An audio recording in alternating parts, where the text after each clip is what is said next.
Hey guys, it's Scott from WordFence. This is Think Like a Hacker, the weekly podcast about WordPress, security, and innovation. Let's get right into this week's stories. Our first story is about a vulnerability discovered by our threat intelligence team with the wpDiscuz plugin. The wpDiscuz plugin is designed to allow WordPress site owners to easily add unique comment experiences to their site. This popular plugin, which is installed on over 80,000 sites, had a vulnerability added to a recent update that allowed unauthenticated users with the ability to upload arbitrary files.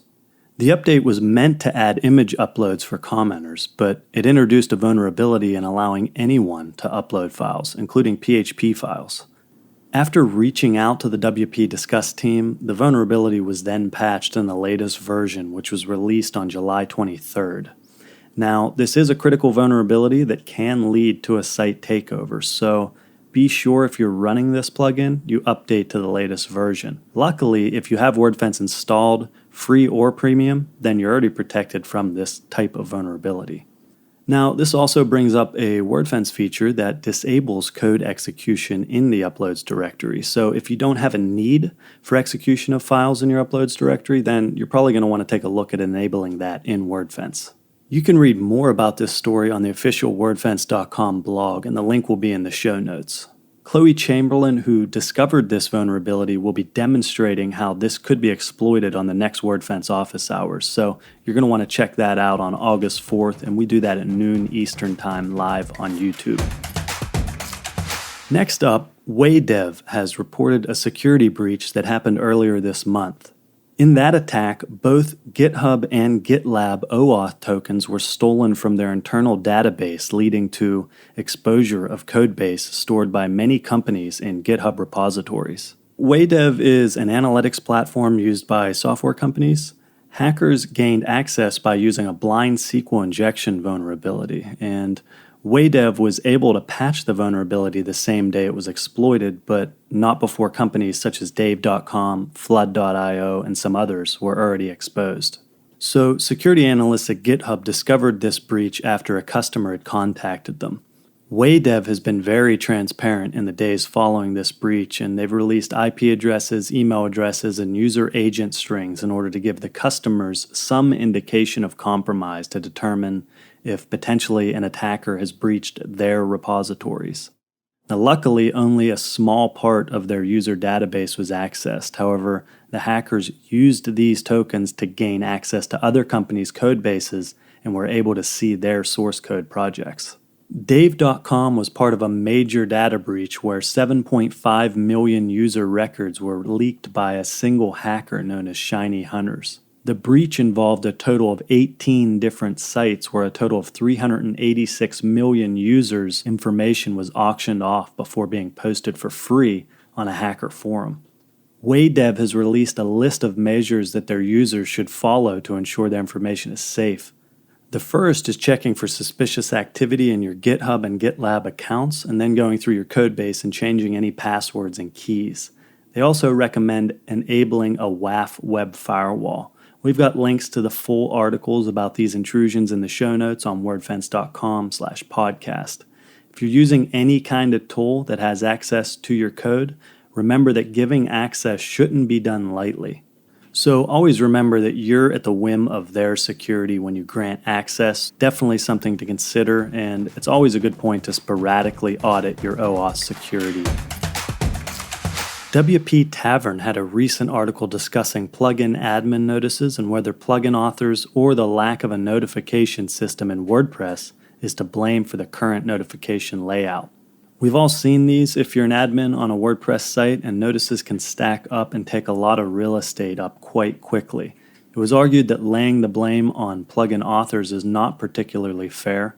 WordPress co-creator and CEO of Automatic, Matt Mullenweg, chimed in saying, "I don't think a notification center is the solution to this problem. It may be useful for other reasons, but not that one."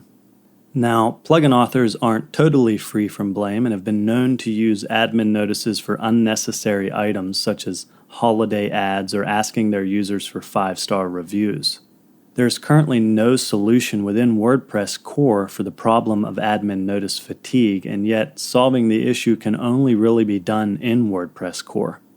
The article on WP Tavern has some thoughts about how this could be solved, but it will take some time before a balance between important notices that need a site owner's attention and an overabundance of these pesky reminders is actually found.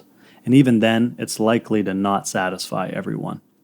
We'd also like to hear your thoughts on these admin notices and the admin notice fatigue, so go ahead and drop a comment on the podcast here and let us know what you think. Just recently, the WordPress community team has officially announced that WordCamps will be online only for the remainder of 2020. Now, this isn't a huge surprise as the remaining scheduled camps were already set to be virtual.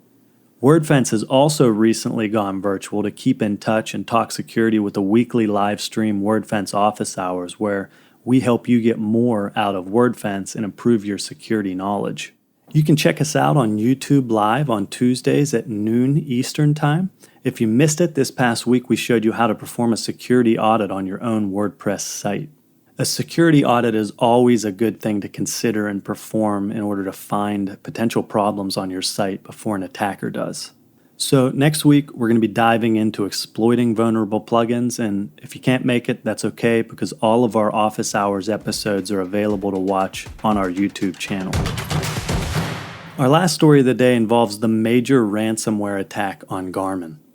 The attack left both their fitness tracking and pilot navigation systems offline and has taken almost a week to get everything back up. Garmin posted a brief press release on their site that assures customers that there is no indication that customer data was accessed, lost, or stolen. The ransomware known as Wasted Locker was operated by a group known as Evil Corp, a Russian criminal hacking group. Both Fly Garmin and Garmin Pilot were affected, forcing a plane to be grounded. Another major concern is that fitness data can essentially be considered personally identifiable information and used to identify someone. Fitness tracking inadvertently keeps track of where your fitness activity takes place, and thus this can be used to determine where you live. Any company like Garmin that tracks movement and also so vulnerable to a major intrusion such as this is alarming, given the immense range of products that people rely on. We've got some links to an article about the Garmin hack in the show notes, so definitely check those out as it gives you some things to consider.